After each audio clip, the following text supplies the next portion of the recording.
हमको चाहिए शिक्षक कर्मचारी एकता जिंदाबाद जिंदाबाद, शिक्षक कर्मचारी एकता जिंदाबाद जिंदाबाद, आवाज दो अमेरिका बहाल करो पुरानी पेंशन बहाल करो, बहाल करो पुरानी पेंशन बहाल करो, बहाल करो पुरानी पेंशन बहाल करो। NPS go back, go back, go back, UPS go back, go back, go back, OPS come back, come back, come back, OPS come back, come back, come back, OPS come back, come back, come back, UPS go back, go back, go back, NPS go back, go back, go back, NPS go back, go back, go back, आवाज दो America एक ही mission एक ही नारा, पुरानी pension अधिकार हमारा, एक ही mission एक ही नारा, पुरानी पेंशन अधिकार हमारा, एक ही मिशन एक ही नारा, पुरानी पेंशन अधिकार हमारा। आवाज दो। सभी संगठनों के अध्यक्ष मंत्रियों का हार्दिक स्वागत वंदन अभिनंदन करता हूं। यहाँ पर उपस्थित हम अपने वीर साथियों को नमन करते हैं जो इतनी तेज धूप में भी आप समय से यहाँ पर आए हुए हैं। किसी जाति और धर्म के ऊपर और सिर्फ सांसद और विधायक बन करके अपने मुद्दे का समाधान कर लेते हैं। जैसे भी आप लोग देखे होंगे कि सभी सांसद लोग एकजुट होकर के ध्वनि मत से हमको 2% देने में बहुत बड़ा बोझ और खुद 24% ध्वनि मत से पास करवा लेते हैं। कहीं शोर शराबा नहीं होता। तो बुद्धिमान वो है कि हम हैं? बताइए, इस पर विचार करना है हमको आपको। इसलिए आने वाले समय में हमको आपको सिर्फ और सिर्फ अपने मुद्दे के लिए शिक्षक और कर्मचारी बनकर के काम करना होगा। जिस दिन हम और आप शिक्षक कर्मचारी बन गए उस दिन हमारी जो भी मांगे हैं कोई भी सरकार होगी वो मानने को मजबूर होगी।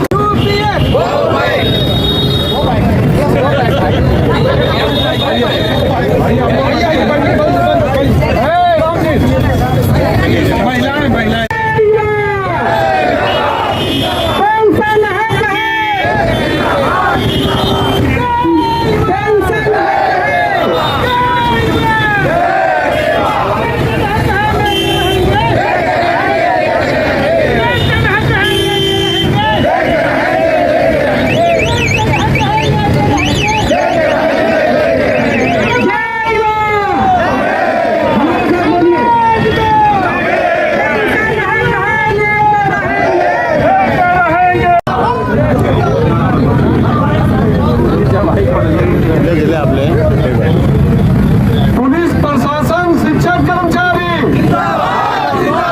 पुलिस प्रशासन शिक्षक कर्मचारी, पुरानी पेंशन बहाल करो, शिक्षक कर्मचारी एकता।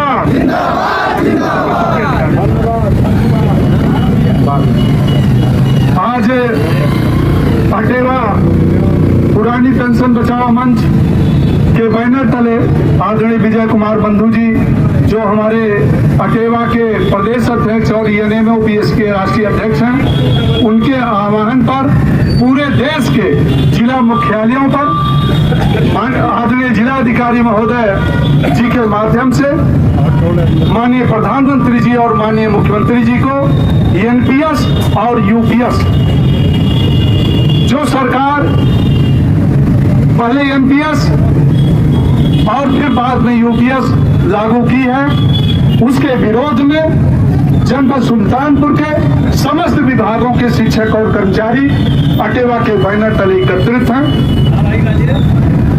और हम सभी लोग आदरणीय जैसे मैम के माध्यम से जिला अधिकारी के प्रतिनिधि के रूप में आपके यहाँ मौजूद हैं। आपके माध्यम से माननीय प्रधानमंत्री जी और माननीय मुख्यमंत्री जी को हम लोग ज्ञापन देने जा रहे हैं। सेवा में माननीय प्रधानमंत्री जी, भारत सरकार नई दिल्ली द्वारा जिलाधिकारी महोदय जनपद सुल्तानपुर विषय NPS तथा UPS व्यवस्था समाप्त कर पुरानी पेंशन व्यवस्था बहाल करने के संदर्भ में महोदय सादर अवगत कराना है कि उत्तर प्रदेश के 15 लाख सहित देश के लगभग 1 करोड़ शिक्षकों, कर्मचारियों व अधिकारियों को मिलने वाली सामाजिक सुरक्षा पुरानी पेंशन व्यवस्था ओपीएस को समाप्त कर शोषणकारी व विभेदकारी नई पेंशन व्यवस्था एनपीएस तथा एकीकृत पेंशन व्यवस्था यूपीएस लागू कर दी गई, जो न तो शिक्षक, कर्मचारियों व अधिकारियों के हित में है और न ही प्रदेश व देश के हित में है। अब तो एनपीएस के दुष्परिणाम भी सामने आने लगे हैं। एक और जहां एनपीएस के तहत सेवानिवृत्त होने वाले शिक्षकों, कर्मचारियों व अधिकारियों को 1200 रुपये, तो किसी को 1800 रुपये, तो किसी को 3500 रुपये और अधिकतम 4000 रुपये पेंशन प्राप्त हो रही है। वहीं यूपीएस में शिक्षक, कर्मचारियों व अधिकारियों के द्वारा अपनी पूरी नौकरी के दौरान वेतन से की गई पूरी कटौती भी वापस नहीं देने की बात की जा रही है। ध्यान दीजिएगा, यूपीएस के बारे में जो सरकार देने जा रही है की बात की जा रही है। इस योजना में भी एनपीएस की तरह ही अनेकों विसंगतियां हैं। इन विसंगतपूर्ण पेंशन योजनाओं से जीवन यापन करने में परेशानियों का सामना करना पड़ रहा है। इतने कम पैसे में वो अपने स्वास्थ्य का ख्याल कैसे रखे व कैसे अपने परिवार की जिम्मेदारियां निभाएं, जबकि अपने जीवन के अमूल्य समय में उसने देश व सरकार को अपनी सेवाएं दी। यहाँ तक कि देश की रक्षा के लिए अपना सर्वोच्च बलिदान देने वाले अर्धसैनिक बलों को भी, ध्यान दीजिएगा, अर्धसैनिक बलों को भी पुरानी पेंशन व्यवस्था से वंचित कर दिया गया है, जो कि बहुत ही दुर्भाग्यपूर्ण है। सीआरपीएफ के जवान, जबकि वो सभी अपना सर्वोच्च न्यौछावर कर देश की सुरक्षा करते हैं और उन्हें सेवानिवृत्ति के बाद सामाजिक सुरक्षा नहीं मिलती है। ये कैसा न्याय है? देश की परिसंपत्तियों पर प्रदेश व देश की जनता का अधिकार है, परंतु जिस प्रकार से सरकारी संस्थाओं का निजीकरण, राष्ट्रीयकरण किया जा रहा है, ये किसी भी दृष्टिकोण से उचित नहीं है, बल्कि राष्ट्रीयकरण समस्या का एक बेहतर समाधान है। अतः आपसे निवेदन है कि देश के करोड़ों कर्मचारियों व अधिकारियों की पुरानी पेंशन व्यवस्था बहाल करने की कृपा करें। धन्यवाद। आज आपके द्वारा ये जो ज्ञापन माननीय प्रधानमंत्री जी और माननीय मुख्यमंत्री जी को संबोधित करके दिया गया है, इसको हम आपकी सारी मांगों के सहित वहां पहुंचा देंगे और इस पर जो भी अग्रिम कार्रवाई उच्च स्तर से की जाएगी उससे आपको अवगत कराया जाएगा। धन्यवाद।